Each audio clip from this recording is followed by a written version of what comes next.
شروع کرتی ہوں اللہ کے نام سے جو بڑا مہربان نہایت رحم کرنے والا ہے۔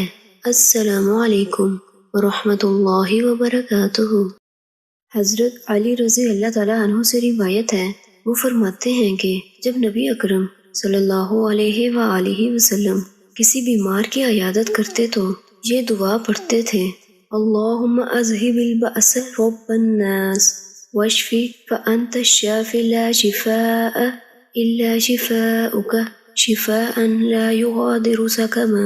ترجمہ: اے اللہ، اے لوگوں کے رب، عذاب و تکلیف کو دور کر دے اور شفا دے دے، تو ہی شفا دینے والا ہے، تیری دی ہوئی شفا کے سوا کوئی شفا نہیں ہے، ایسی شفا دے کہ بیماری کچھ بھی باقی نہ رہے۔ حضرت علی رضی اللہ تعالیٰ عنہ بیان کرتے ہیں کہ مجھے شکایت ہوئی، یعنی بیماری ہوئی۔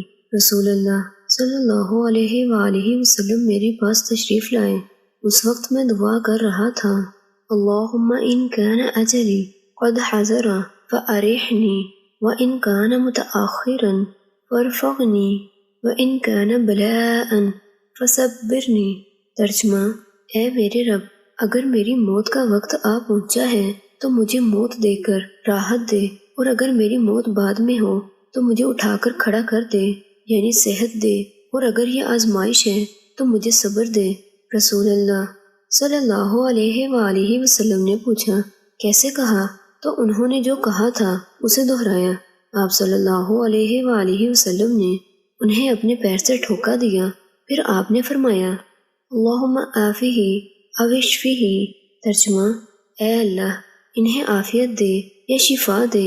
اس کے بعد مجھے اپنی تکلیف کی پھر کبھی شکایت نہیں ہوئی۔